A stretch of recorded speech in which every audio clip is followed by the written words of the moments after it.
Giovani da tutta la regione al meeting a Crocetta del Montello nel Trevigiano, una giornata di dibattiti e di proposte sulla condizione giovanile e per offrire opportunità di crescita. Per questo l'assessorato alle politiche sociali del Veneto ha finanziato 3 importanti progetti. Vediamo.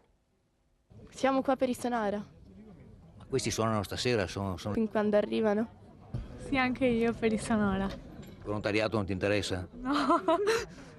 Eppure nell'auditorium di Villa Ancillotto, davanti ad una platea in fibrillazione per il caldo insopportabile e l'impianto audio da registrare in fretta, si discute di tematiche assai importanti. I Sonora arriveranno col fresco, 10 euro, cena compresa per ascoltarli. Intanto a Crocetta del Montello nel Trevigiano sono giunti da tutto il Veneto centinaia di ragazzi per parlare di volontariato, di imprenditoria giovanile, di come favorirla e sostenerla, insomma del futuro del paese. Promossa dall'assessorato regionale ai servizi sociali guidato da Remo Sernaggiotto, un'occasione per comunicare idee e opportunità, per dare spazio e slancio alle nuove generazioni.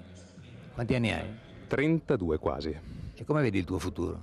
Al momento non roseo, però ci voglio credere, quindi siamo qui appunto per questo, capire in cosa consistono questi bandi e se c'è una possibilità di partecipare, perché al momento siamo 2 dipendenti, però l'idea di metterci in proprio e di fare qualcosa, creare una nostra azienda non ci dispiacerebbe.